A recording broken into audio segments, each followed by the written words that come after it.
अस्सलाम वालेकुम dear viewers. अज जी हिन वीडियो में असां ॻाल्हि कंदासीं federal government organisation intelligence bureau में जेके जॉब्स अनाउंस कयूं हुयूं जिन्हनि जी लास्ट डेट हुई 30 नवंबर 3 नवंबर जंहिंजी लास्ट डेट हुई उन्हनि जी जेको आहे रिटन टेस्ट अनाउंस कई वई आहे। उन्हनि जी फिजिकल टेस्ट पहिरियों ई थी चुकी हुई, जंहिं पोस्ट जे लाइ उन्हनि जी फिजिकल टेस्ट रिक्वायर्ड हुई जंहिंमें रनिंग हुई। ऐं हाणे जेको आहे रिटन टेस्ट जेका बि पोस्ट हुयूं उनमें जंहिंमें डेटा एंट्री ऑपरेटर हुयो, GDBS7 हुयो, GDBS11 हुयो, OMBS7 हुयो एंड OMBS11 हुयो। उन्हनि सभिनी जी जेको आहे रिटन टेस्ट अनाउंस कई वई आहे। तव्हां मां अगर जंहिं बि पोस्ट लाइ अप्लाई कयो आहे तो पंहिंजी रिटन टेस्ट जी स्लिप डाउनलोड करे ऐं डेट ॾिसी सघनि था तो उन्हनि जी टेस्ट कहिड़ी तारीख़ ते आहे। उन जे लाइ असां जंहिं पोर्टल ते फॉर्म फिल कयोसीं जंहिंजी URL आहे leaone.pk/apply leaone.gov.pk/apply। इन ते असां क्लिक कंदासीं त पंहिंजो NIC एंड पासवर्ड लॻाए सबमिट कंदासीं त असांजी पोर्टल खुली वेंदो ऐं उतां पंहिंजी स्लिप डाउनलोड कंदा। अगर कंहिंखे पंहिंजो पासवर्ड यादि न आहे त उहो रिकवरी पासवर्ड वारे ऑप्शन ते क्लिक करे ऐं स्टेप्स फॉलो करे पासवर्ड रिकवर करे सघनि था। हाणे असां CNIC एंड पासवर्ड लिखी लॉगिन कंदासीं।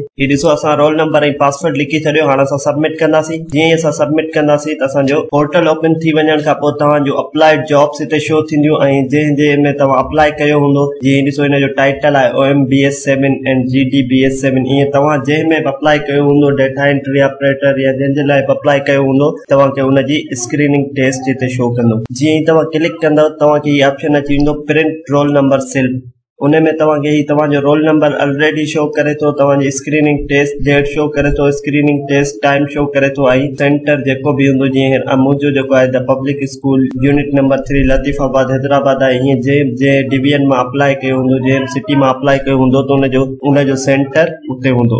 उम्मीद था कयूं तव्हांखे इंफॉर्मेशन मिली वई हूंदी। इंटेलिजेंस ब्यूरो जी रोल नंबर स्लिप कीअं डाउनलोड कजे। मज़ीद अहिड़नि इंफॉर्मेटिव वीडियोज़ जे लाइ असांजे चैनल खे लाइक कयो, सब्सक्राइब कयो त जीअं असांजे जेके वीडियोज़ अचनि जल्द खां जल्द तव्हां ताईं पहुची सघे। अल्लाह हाफ़िज़।